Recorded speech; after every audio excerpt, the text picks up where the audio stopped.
E nessa noite nós vamos refletir, dando sequência às nossas reflexões no livro de Neemias. Chegamos ao capítulo 12 e hoje nós vamos pensar sobre a mudança de mentalidade, perspectivas bíblicas da adoração a Deus. Nós queremos não fugir daquilo que o texto nos propõe, mas buscar uma aplicação direta, objetiva, contemporaneizar, as nossas reflexões, de modo que nós venhamos objetivamente dar significado prático a tudo aquilo que nós temos aprendido à luz da palavra de Deus. O início do livro de Neemias, mais especificamente do 1 ao 8, nós vamos ter muito conteúdo que nos conduz diretamente a uma prática de vida, de oração, de zelo, de serviço. No versículo do capítulo 9 em diante, nós vamos observar que o conteúdo ele fica mais denso no que significa a contexto histórico e a relatos daquilo que está acontecendo na vida do povo de Deus diretamente para o templo. Isso inclui algumas questões que às vezes nós ficamos perdidos. Eu confesso aos irmãos que desde o capítulo 10 eu tenho pedido bastante misericórdia ao Senhor para estar cavando aqui nesse terreno da palavra de Deus. Nós vemos que são conteúdos que muitas vezes nós passamos o olho e ficamos a olhar um monte de nome e pensar em um monte de coisa que às vezes não faz o menor sentido inicialmente para as nossas vidas. Mas a guisa, já que o Júnior usou, eu posso usar então aqui agora, a guisa de informação, nós vamos observar que de fato o livro de Neemias é um livro histórico. Ele tem um denso conteúdo histórico, que muitas vezes nós não podemos pegá-los cru e jogá-los em nossos dias. Tem um significado para o tempo, tem uma aplicação direta e objetiva para o povo de Deus de modo geral, e para nós trazermos a nossa realidade, nós precisamos passar em Cristo e ver o que Cristo tem para a vida da igreja, que dá sentido àquele texto. Nós não podemos fazer uma curva no texto, nós não podemos sair do texto, nós não podemos pular o texto. O que nós temos é o texto. E de início, quando Deus nos apresenta textos que são densos de conteúdo histórico, nós precisamos notar que Deus é um Deus que preserva a história. Deus é um Deus que preserva a história. Nos nossos dias, a história, ela é contada somente pelos vencedores, Quem vence ou quem tem o domínio acadêmico ou domínio gráfico conta a história. Tanto que a gente foi enganado durante muito tempo sobre o descobrimento do Brasil, a história da proclamação da República. Por quê? Alguém contou essa história. Durante muito tempo aquilo se tornou uma verdade. Nas Escrituras, o Deus zeloso não tirou de cena episódios difíceis da vida do seu povo. E ele registrou isso para mostrar que ele é um Deus que também trabalha na vida do seu povo quando está tudo difícil, quando está tudo ruim, quando não vai nada bem. Deus continua sendo Deus, o seu povo continua sendo seu povo, e ele continua operando através da ação da sua soberania na vida do seu povo. Eu gostaria que os irmãos, com o capítulo 12 aberto, nós lêssemos do versículo 1 até o versículo... quem dera, se eu pudesse fazer isso, mas não posso. Vamos ler do versículo 1 até o versículo de número 9.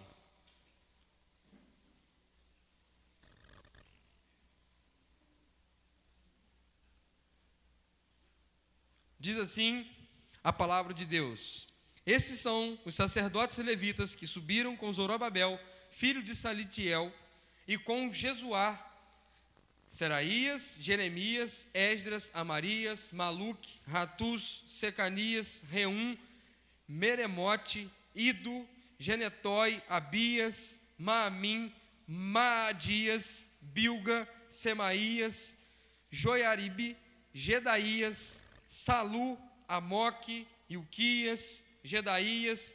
Estes foram os chefes dos sacerdotes e dos seus irmãos nos dias de Jesuá. E os levitas, Jesuá, Binui, Cadmiel, Serebias, Judá, Matanias, estes e seus irmãos dirigiam os louvores. E Baquibuquias e Uni e seus irmãos estavam de frente deles nas guardas. Podeis assentar, irmãos. Se você pensou que esse texto tem para me falar, foi a mesma coisa que eu pensei, irmãos. E eu gostaria que não só esse texto falasse no seu coração, mas todo o capítulo 12. Por isso eu vou desenvolvê-lo às nossas vidas. Primeiro, de nota introdutória, nós precisamos olhar para o versículo 1. Quando o texto diz e nos informa que esses são os sacerdotes e levitas que subiram com Zorobabel. O que está aqui, irmãos, relatado, não é a subida de Neemias, que acontece desde o capítulo 1 de Neemias, mas o registro que, para a maioria dos teólogos, foi Esdras que escreveu, e escreveu entre 430 a 400 a.C., esse registro, ele narra a primeira subida do povo com Zorobabel, que aconteceu 537 a 522, cerca de mais ou menos 40 anos antes da segunda subida, 30, 40 anos antes da segunda subida com Neemias. Logo que saiu o decreto de Ciro, se você olhar as escrituras, em Esdras, capítulo 1, Ciro, o rei então da Assíria, que tinha subjugado o Império Babilônico, faz um decreto permitindo que todos os cativos do rei Nabucodonosor pudessem voltar às suas cidades. Esse decreto, influenciado principalmente pela rainha Ester, junto com Mordecai, ele traz a oportunidade do povo de Deus retornar para Jerusalém. E o que nós vamos ver é que essa permissão fez com que aqueles que saíram levassem recursos suficientes para a reconstrução especificamente do templo. Então, a primeira subida de Zorobabel não foi uma subida frustrada e eles não conseguiram fazer as muralhas, reconstruir a cidade, mas eles subiram especificamente para priorizar a reconstrução do templo. Muito embora eles não tivessem concluído a obra e nem tampouco conseguiram fazer com que funcionasse o sacerdócio e todas as leis cerimoniais, a liturgia do templo, eles saíram especificamente com esse objetivo. Então, o texto do capítulo 12 nos remete à história maior do retorno a Jerusalém, não especificamente somente na vida de Neemias e daqueles que subiram de Neemias para frente. O que nós vamos observar também, o segundo ponto introdutório, é que esse evento retrocede-se cronologicamente ao capítulo 6 ao 8. O que acontece no capítulo 6? Conclui-se a obra, com 52 dias. Concluindo-se a obra, do capítulo 6 ao 8, nós vemos a transição e o culto sendo restaurado. O povo vai em busca da palavra de Deus na praça. Você vê que o templo poderia até ter sido reiniciado, o trabalho de reconstrução e de liturgia, mas não havia atividade cerimonial e nem instrução à luz das escrituras no templo. O povo busca a palavra de Deus, se reúne na praça, e ali na praça acontece um culto que dá início a um grande avivamento na vida do povo de Deus. Então, depois que o muro concluiu, o povo adorou a Deus. Eles ofereceram um voto de gratidão a Deus. E nesse voto de gratidão, a palavra está no centro. O povo se voltou para a palavra. Então, desde o capítulo 8, o texto do capítulo 12 nos retrocede para um evento contínuo que passou a existir na vida do povo de Deus, que foi a busca pelo serviço a Deus no templo. O povo está se voltando para servir a Deus. Então, o que nós observamos, irmãos, é que o povo de Deus, que foi atraído pela palavra de Deus, se voltou para Deus e entendeu qual era o seu papel diante da obra que Deus estava realizando naqueles dias. O povo dedicou-se a servir a Deus.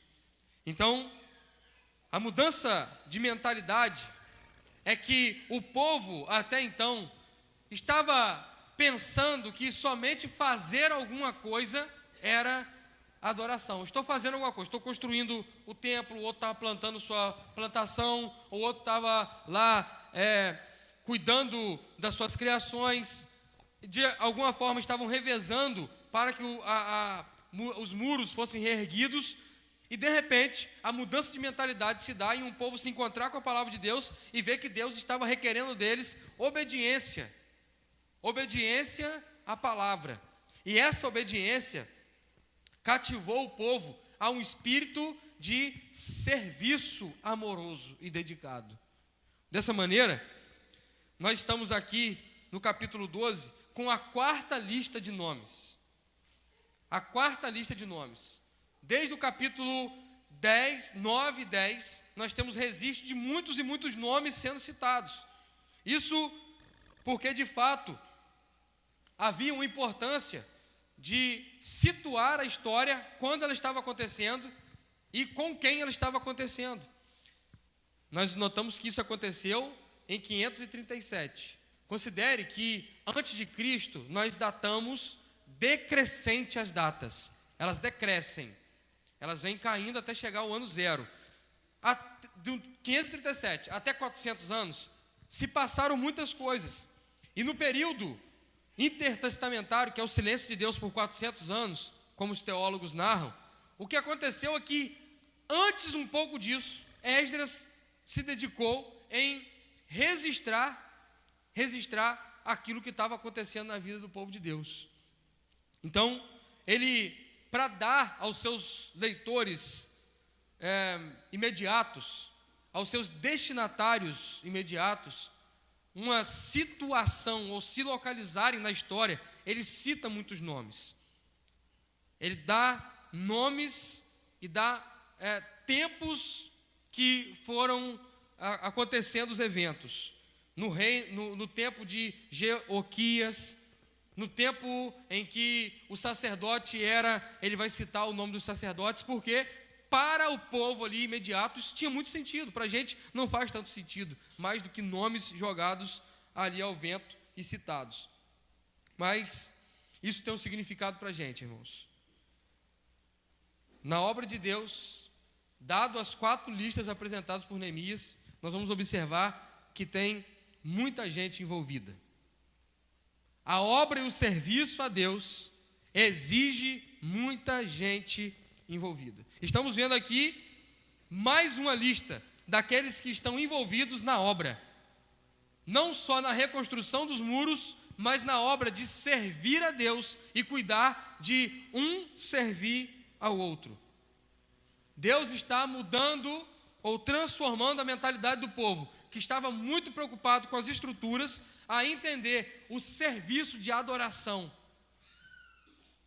que vai muito além de somente cuidar de estrutura. Terceira lista, que apresenta nomes que se repetem na primeira, na segunda e na terceira listas, alguns deles, e também nós vamos observar que os relatos são nome e o que eles estão fazendo. Os nomes estão relatados não meramente para registrar uma pessoa e dar um título de reconhecimento àquela pessoa por quem ela é, mas o nome está registrado sobre aquilo que ela está fazendo. O que me chama a atenção, irmãos, é que nós precisamos entender que o nosso nome não tem que ser reconhecido por quem nós galgamos ou queremos construir na nossa vida de status pessoais, mas os nossos nomes, eles precisam ser reconhecidos pela obra e pelo serviço de adoração ao nosso Deus. O maior nome, irmãos, que alguém vai poder carregar como servo de Deus é o nome de ser um cristão autêntico, um cristão zeloso, alguém dedicado. Nenhum nome citado está passando batido sem registrar algo que ele esteja envolvido e fazendo. Neemias acha importante listar os que serviram e se dedicaram a Deus. E essa importância, ela tem conotação prática para a gente. Porque é importante, tudo que a gente faz é importante na obra de Deus. Tudo que a gente faz tem importância no reino. Ou negativamente, ou positivamente. Ninguém é neutro, irmãos. Não existe a condição na vida do povo de Deus de alguém se colocar em neutralidade, dizer, eu sou neutro, eu nem atrapalho e nem ajudo. Aquela filosofia de quem não atrapalha, muito ajuda, não existe no reino de Deus. Quem não ajuda, quem não está fazendo alguma coisa, quem está inerte a tudo que está acontecendo, na verdade ele está atrapalhando de alguma maneira. Nós sempre que olhamos para a realidade de igreja, nós vamos perceber que as demandas sempre são maiores do que aqueles que estão envolvidos na obra. Isso se dá pelo fato de que ninguém terá desculpa para dizer, eu não tinha o que fazer, nunca tive nada para fazer. Deus levantou a sua igreja a fim de dar aos seus servos uma oportunidade, de modo direto e objetivo, de adorarem o seu nome através do serviço. Nós somos chamados, irmãos, a fazer parte de tudo isso. O que me chama a atenção é que Lucas, o evangelista, que escreve um relato histórico do crescimento da igreja, ele sempre está apontando para pessoas e muitas pessoas e mais pessoas se ajuntando na igreja.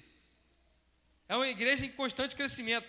Em Atos 2, ele registra que quase 3.000 almas se converteram e se achegaram à igreja de Cristo.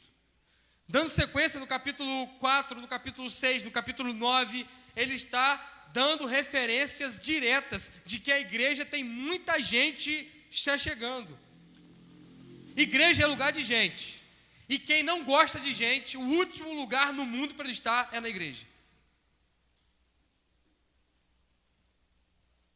Ah, pastor, esse negócio de...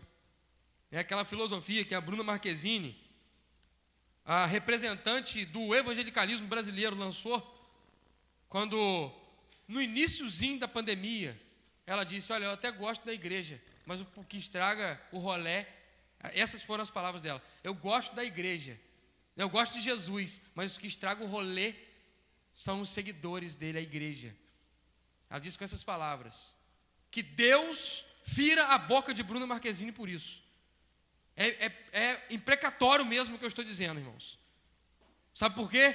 Porque a igreja é a noiva de Cristo e não deve ser atacada por ninguém, por nada. Embora levante os inimigos não ficarão impunes. Todos os inimigos da igreja serão punidos pelo dono da igreja, irmãos. Estragar o rolê. Igreja não é lugar de rolê. Esse que é o problema da mentalidade. Por isso que o chamado que nós temos aqui nesse texto é uma mudança de mentalidade. Igreja não é um lugar de rolê, não é um lugar de ir de vez em quando, não é um lugar de participar de um momento. Igreja é um lugar de você pertencer ou não pertencer. Nós não somos chamados, eu vou dar muita ênfase a isso, daqui em diante, durante muito tempo vocês vão ouvir o pastor falando isso. Igreja, você não vai, você não frequenta. Igreja, você pertence. O chamado do evangelho não é para ninguém ir à igreja. O chamado do Evangelho àqueles que vão à igreja é que estes passem a pertencer à igreja. Ninguém pertence a Cristo sem, junto com Cristo, pertencer à igreja. Eu ouvi essa semana algo muito bacana, não vou tentar adivinhar o nome do autor, porque é um autor que não tem proeminência nacional, renome, que disse o seguinte, ele fez uma pergunta: vocês sabem qual é o coletivo de cristão? E ele respondeu: o coletivo de cristão é a igreja. Nós somos chamados, como muitos, na multiforme manifestação social, características de família, de criação, de cultura, nós somos chamados a sermos igreja. Muita gente,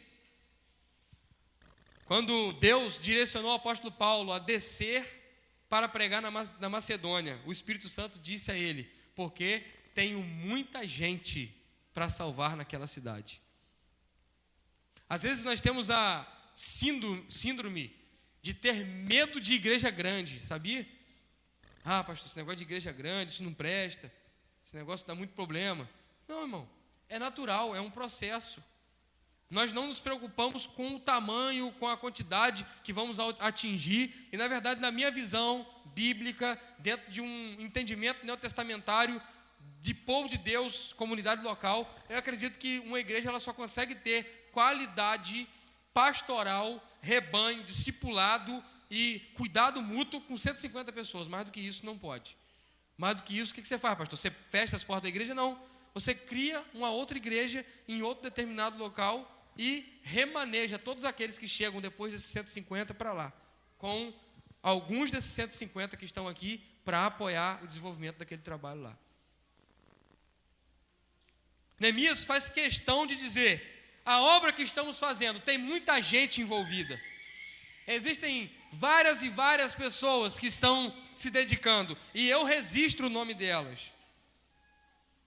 Segundo ponto, irmãos, que nós vamos observar nesse texto. Olha como que o texto nos mostra questões que são importantíssimas. Esse movimento da mudança de mentalidade, entendendo como servir e adorar a Deus, nos mostra uma organização muito funcional, irmãos. Os sacerdotes aparecem no versículo 7. Diz assim: Salu, Amoque, Uquias, Gedaías, esses foram os chefes dos sacerdotes e de seus irmãos nos dias de Jesuá. O versículo 8 nos mostra os levitas. Olha o versículo 8. E os levitas, Jesuá, Binui, Cadmiel, Serebias, Judá, Matinias, esses e seus irmãos, eles dirigiam os louvores. Está tudo organizado. Não tem nada acontecendo aqui atropeladamente e atabalhadamente, né? Negócio desencadeado, ninguém sabe para onde vai, ninguém sabe o que faz. Está tudo acontecendo de um modo que está registrado como eles faziam e quem fazia o quê. Os instrumentistas, versículo 26 e versículo 27 e versículo 36. Olha comigo, versículo 27. Na dedicação dos muros de Jerusalém, buscaram os levitas de todos os seus lugares para trazê-los, a fim de fazerem a dedicação com alegria, com louvores, com canto, com saltérios, com símbolos e com harpas. Agora o versículo 36 diz: e seus irmãos, Semaías, Azariel, Milalai, Gilalai, Maai, Natanael, Judá, Hanani, com os instrumentos musicais de Davi, homem de Deus, e Esdras, o escriba, ia adiante deles. O que é que temos aqui? Nem todo mundo faz a mesma coisa, mas cada um fazendo o que tem que ser feito, o que sabe fazer, faz o resultado final acontecer. Agora o versículo 28 nos mostra os cantores. E assim ajuntaram os filhos dos cantores, tanto da campina dos arredores de Jerusalém, como das aldeias de Netofati. Então, os cantores são importantes. Vocês observaram aqui, né, que quando não tem gente para tocar o batuque, eu toco. Quando não tem gente para tocar guitarra, eu toco. Quando preciso de alguém para cantar, eu canto junto. É por quê? Porque eu vejo a necessidade. Eu estou aqui, eu sei fazer e eu vou fazer. Agora, eu tenho orado, irmãos, lá no meu secreto, quietinho. Deus, mande instrumentistas, cantores para a nossa igreja, para nos ajudar a trabalhar essa nossa equipe.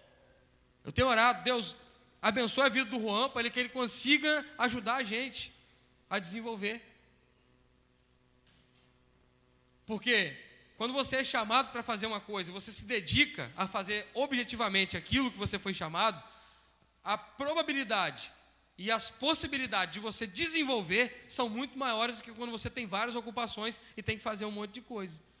Você acha que eu sou um bom guitarrista? Não sou. O general não acha que eu sou, né? Eu acho sim.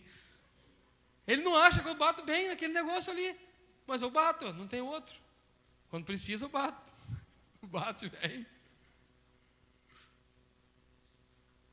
Nem eu acho que eu toco bem. Mas eu acho que precisa tocar. Eu acho que é bacana. Eu acho que junto, quando junta um pouquinho que sabe aqui, um pouquinho que sabe lá, funciona. Para a glória de Deus e para a edificação dos irmãos. Eu não acho que eu faço o melhor café. Na verdade, eu acho que eu não faço um café que todo mundo gosta. Acho que eu boto muito açúcar, pouco pó. Cleide reclama do meu café. Brincadeira, não reclamou não. Né? Mas quando ninguém faz, eu faço. E você da mesma maneira. Quando você chega aqui, bota a mão na garrafa, não tem café pronto ainda, o fogão está bem ali, irmãos. O fogão fica no templo, não fica escondido de ninguém. Não tem nem como você dizer, não sabia onde que fazia. Está ali. Pastor, eu vim para o culto, domingo à noite, estava com a vontade de comer uma broa. Pois bem, irmã, por que você não fez um e trouxe? Para a gente comer junto, né, irmã? Eu não sei fazer broa. Pastor, tomei aquele cafezinho, quando eu tomei, eu senti o gosto da broa. Você sentiu o gosto da broa que você tinha que ter feito. Irmãos, não adianta a gente tentar forçar algo mecânico. Vai ser chato, vai ser cansativo, vai ser exigente demais. O seu chefe no seu trabalho já te exige. Lá na sua família você já é exigido. Você tem tantas exigências na vida. Simplesmente a minha oração é que você se permita ser conduzido pelo Espírito Santo, para que ninguém precisa te exigir, mas que você entenda qual é o seu lugar, o que tem que ser feito, e se ponha à disposição e prontidão a servir. Nós precisamos mudar a mentalidade com relação à realidade da igreja.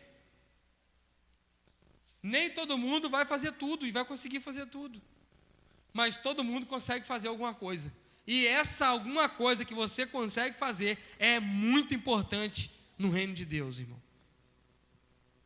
É precioso demais a sua vida.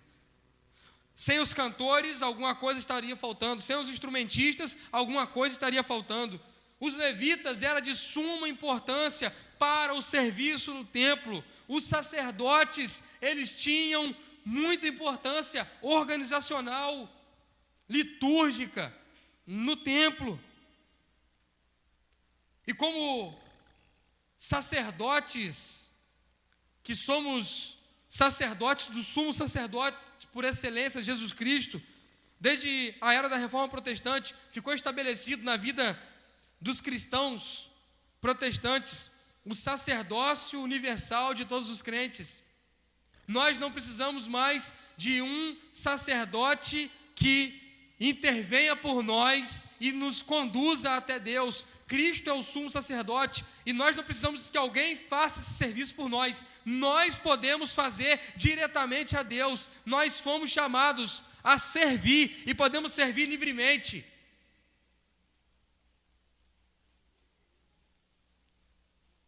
Nós precisamos entender que na vida do povo de Deus, Deus chama um para sacerdotes, outros para levitas, outros para cantores, outros para instrumentistas, outros para fazer o café, outros para abrir a congregação, outros para dirigir a Kombi, outros para poder dar um abraço do visitante que chega na igreja, outro para limpar a congregação, outro para cuidar do som, outro para cuidar da mídia, outro para fazer e fazer e fazer tantas e tantas coisas que nós temos aqui para fazer, irmãos.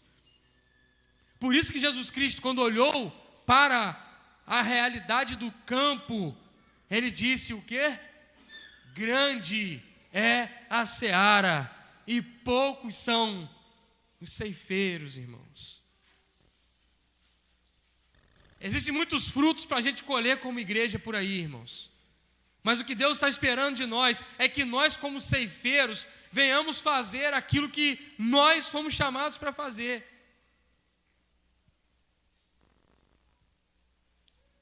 A minha oração é que o Espírito Santo ardentemente incomode o seu coração, dizendo: não fique parado, faça alguma coisa.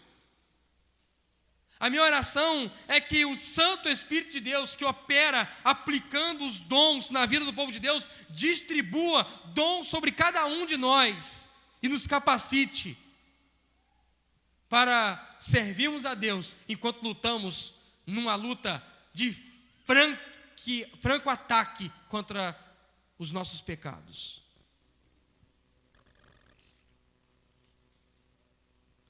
Agora, como que era feito isso, irmãos? O texto também nos mostra. Pessoas, a importância delas e como elas devem fazer. O versículo de número 43 nos mostra como que isso era feito. Olhe comigo. E ofereceram no mesmo dia grandes sacrifícios e se alegraram, porque Deus os alegrara com grande alegria. Até as mulheres e os meninos se alegraram, de modo que a alegria de Jerusalém se ouviu até de longe. Não tem aquele povo que estava de longe, vendo se os muros iam ficar firmes? Eles ouviram um brado de louvor, a alegria do povo em servir. Não tem aquele povo que começou a chorar quando a palavra de Deus foi lida? No capítulo 8, eles choraram, eles lamentaram, e os levitas, Neemias, Esdras, falaram: pare de chorar, não é tempo de choro. Aquele choro deu lugar a uma alegria que foi contagiante. Aquela alegria tomou conta do arraial, aquela alegria se espalhou, e até quem estava à volta ouviu o brado de alegria daquele povo. O que isso me ensina, meu irmão? Isso me ensina que nós não devemos fazer a obra de Deus sofrivelmente. Tem que fazer o café. Tem que participar do louvor. Vou ficar no som de novo. Eu que tenho que abrir a igreja hoje também? Puxa vida, tem que dirigir a Kombi, com esse monte de gente reclamando na minha cabeça. Irmão, não. Deixa eu dizer uma coisa aqui para você, como um pastor que vai falar isso com você no seu dia a dia. Se você for fazer alguma coisa aqui na casa do Senhor, e isso for sofrível para você, não faça, por favor. Se for para você fazer e alguém olhar para você e ver uma cara triste por estar fazendo, não faça não. Pastor, você está desprezando?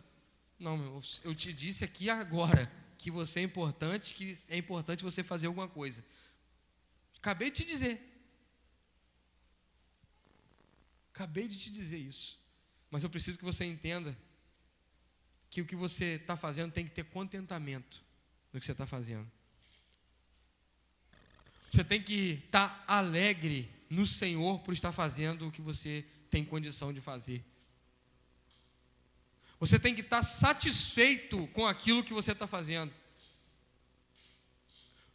Deus, quando viu o fruto do trabalho de Cristo, Isaías diz: então verá o fruto do seu trabalho e se alegrará. E olha que a obra de Cristo é uma obra sacrificial. Isso me mostra que, por mais que o trabalho exija algum sacrifício da minha parte, eu não devo fazê-lo de modo triste, de modo sofrer. Exige, irmão. Desde os dias de João Batista, diz a palavra de Deus, e até hoje, o reino de Deus é tomado com esforço. Ou seja, quem se propõe a ir ao reino, a participar do reino, deve se esforçar. Não é natural. Na verdade, natural é não fazer nada para a glória de Deus. Natural é ter preguiça. Natural é ter falta de compromisso. Tudo na obra de Deus exigirá que você ultrapasse os campos da natureza, porque a natureza está debaixo da queda, e na queda nós não queremos fazer nada para glorificar a Deus. Nós precisamos de Cristo, nosso Redentor, aquele que redime as obras de minhas mãos para glorificar a Deus. Nós precisamos de um Redentor que redime a minha capacidade de fazer alguma coisa para aquilo que eu vier fazer, glorifique a Deus. Como Mateus colocou aqui pela manhã na escola bíblica. E olha que nem é o Mateus que estava dando aula. Olha a colocação. Olha a colocação. Não é que Deus queira nos fazer ter alguma coisa nova para oferecê-lo, mas é que Deus quer que aquilo que nós já fazemos seja canalizado para poder servir a Ele. Nós vamos oferecer os nossos corpos, oferecer o nosso serviço, oferecer o que nós temos, aquilo que nós já empregamos energia fazendo para uma finalidade que não tem significado eterno. Deus, em Cristo Jesus, redime isso e nos leva a fazer isso para a glória de Deus. Um dos grandes erros nessa minha trajetória de um pouco mais de 15 anos de vida cristã, servindo a Deus, que eu via, é que chegava uma pessoa na igreja e as pessoas olhavam para ela, olhavam para um lugar que estava vazio e empurravam a pessoa naquele lugar. Aí chegava um professor de educação física na igreja, os caras olhavam para a mesa de som e falavam, não, está precisando de alguém na mesa de som, empurrava o cara para lá, enquanto nós tínhamos uma terceira idade que precisava fazer movimentos, ginástica, e não tinha ninguém fazendo nada com a terceira idade.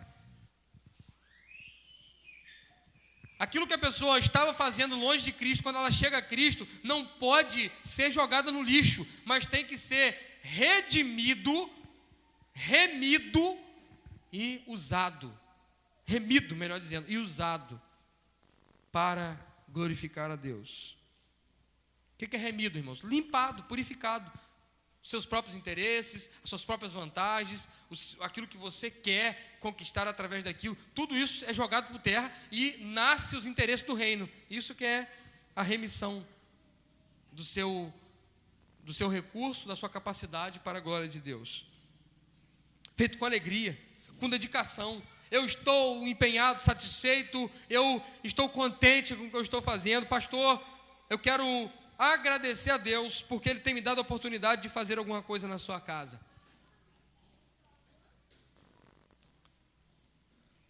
Por último, eu gostaria de destacar o quinto ponto, porque como eu sou calvinista, eu não prego um sermão de 4 pontos, eu só prego um sermão de 5 pontos. Quinto, feito com alegria. Então, se eu estiver rindo, alegre, está tudo bem, posso fazer, qualquer coisa de qualquer jeito. Não, o serviço a Deus também não deve ser feito de qualquer jeito. O versículo 45 nos mostra isso, irmãos. E observava os preceitos do seu Deus e os da purificação, como também os cantores e os porteiros, conforme ao mandado de Davi e de seu filho Salomão. Nós estamos falando aqui não só mais de uma linhagem sacerdotal no serviço do templo, mas de uma linhagem real também.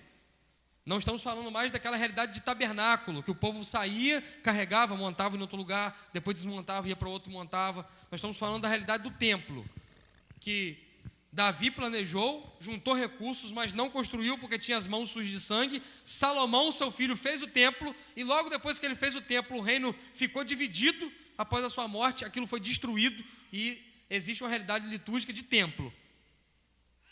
já está migrando para a ideia neotestamentária, a revelação progressiva da adoração coletiva neotestamentária. Nós vamos observar, irmãos, que o texto nos diz, observava os preceitos de Deus, ou seja, o nosso serviço a Deus é conforme Deus quer, e não conforme a gente acha que tem que ser feito. Porque tem muita gente que quer fazer, mas quer fazer do seu jeito. Pastor, até faço, mas eu só faço se for assim. Pastor, eu vou fazer, mas eu só participo se for desse jeito.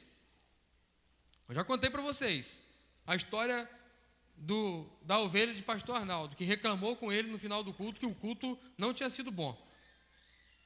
Não gostei do culto hoje, pastor Arnaldo, tá doido? Cantaram os louvores que eu não conhecia, a pregação foi uma pregação que o pastor pregou pouco tempo, não pregou direito a Bíblia, o pastor não estava bem, não gostei. E aí pastor Arnaldo respondeu, olha, o problema é seu se você não gostou, o culto não foi feito para você, foi feito para Deus. Nós não fazemos observando as nossas próprias vontades, mas aquilo que Deus estabelece. Se nós olharmos a teologia bíblica a respeito de como fazer o serviço de Deus, que não é do nosso jeito, e é do jeito de Deus, desde Caim e Abel, está estabelecido que não é do nosso jeito que nós oferecemos a Deus, irmãos.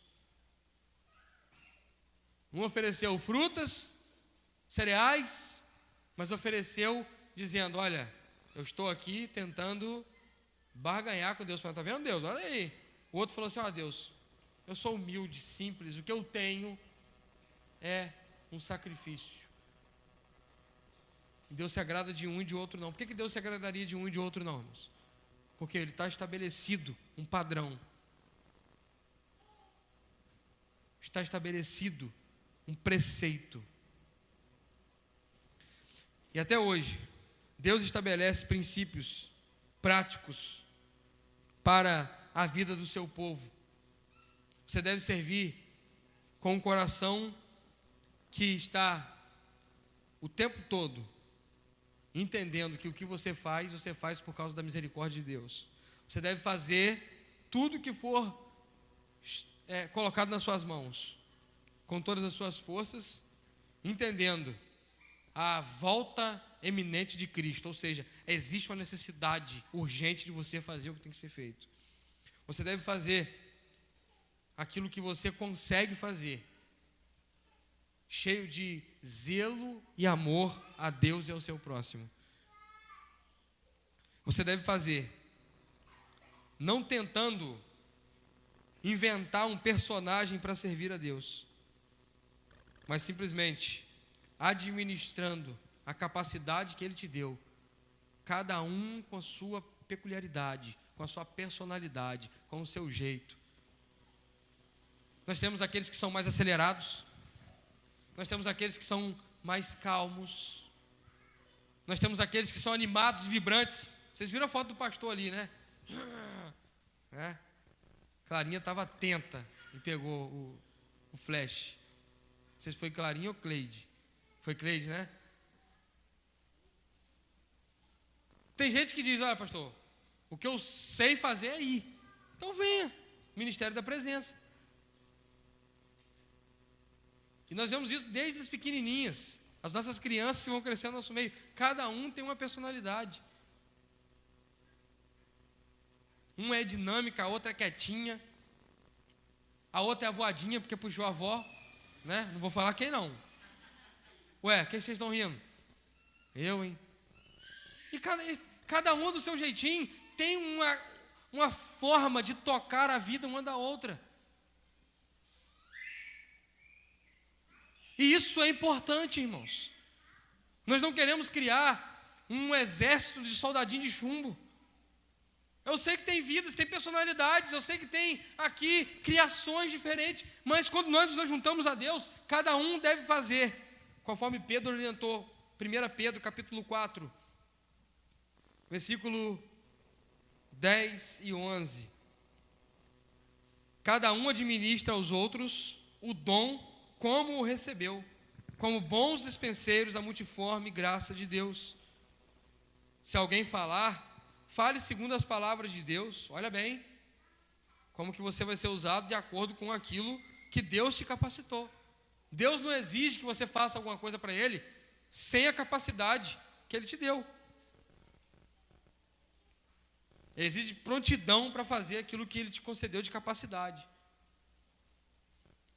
Pode ficar tranquilo que eu vou terminar com a parábola dos talentos. Pode ficar tranquilo que a aplicação vai ser com essa parábola.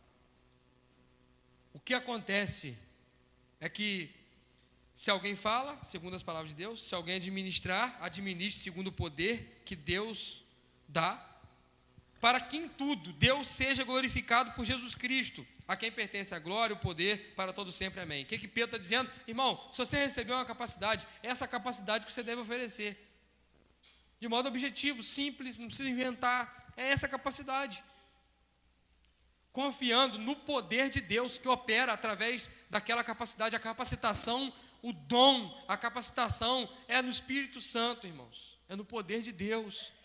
E a finalidade, a glorificar a Deus, porque a Ele, somente a Ele, pertence a glória. Nós não fazemos porque nós queremos aparecer, porque nós queremos ser reconhecidos, porque nós queremos ser aplaudidos. Quando você faz alguma coisa aqui na igreja, e eu te agradeço, falo assim, olha, aqui está o que eu vou te dar um brinde porque você fez alguma coisa, você já recebeu a sua recompensa pelo que você fez. Agora, quando você faz, eu até te agradeço, e é importante agradecer, é importante reconhecer, mas quando você faz e sabe que você fez para Deus, você espera somente em Deus a recompensa, e Deus recompensa todos aqueles que fazem com o coração voltado a glorificá-lo, irmão. Deus recompensa. Foi dado talentos na parábola que Jesus contou. Alguns, não vou ler toda a parábola, alguns pegaram os talentos e multiplicaram. Não está aqui, eu quero multiplicar, eu quero usar aquilo que eu recebi. Teve aquele que quis esconder, guardar. Quem ganhou e quem perdeu? Quem usou, ganhou. Quem guardou, perdeu. Sirva a Deus com aquilo que Deus tem te dado. Saiba que você é importante na casa do Senhor, na obra de Deus, no reino de Deus. Saiba que aquele lugarzinho que Deus preparou para você na igreja local, ele só vai ser preenchido quando você se colocar na posição. Ninguém vai poder te substituir lá, irmãos. Aqui não é um time de 11, que tira um para colocar outro. Aqui é um time de todos, que todos jogam juntos para glorificar a Deus. Sirva a Deus. Use o que Deus te deu, para que Deus possa ser glorificado. E em Cristo Jesus, nós recebemos a recompensa, não pelos nossos méritos, mas pelos méritos de Cristo. Aquele povo foi restaurado, o templo está sendo restaurado, e a finalidade de tudo é: Deus está assentado no alto sublime trono, Ele governa, Ele deve ser adorado. Deus está chamando um povo de volta para Ele, dizendo: adorem-me, glorifique o meu nome, que o meu nome seja estabelecido e glorificado, que Deus seja exaltado, que Deus seja glorificado, e que o povo de Deus volte-se a servi-lo com a mentalidade sã, dizendo que é importante fazer o que tem que ser feito com alegria para a glória de Deus e como Deus requer de nós. Amém? Feche seus olhos e vamos orar. Deus, obrigado pela vida do seu povo, que o Senhor me confere parte dele para pastorear. Obrigado, Deus, pela vida de cada irmão que está aqui nessa igreja local. Como eu amo a igreja local, Senhor. Como meu coração se regozija em estar reunido com o seu povo nessa comunidade, ó Deus. Como é bom servir o seu povo, ó Deus. Como é bom servir e glorificar o seu nome na vida do seu povo. Eu te peço, Senhor, derrame dons e capacite o seu povo para que o seu nome seja glorificado, Senhor. Para que o evangelho seja propagado e os pecadores se arrependam, e para que os salvos sejam edificados. Em nome de Jesus, eu te peço, use-nos para a sua glória, Senhor. Em nome de Jesus. Amém e amém.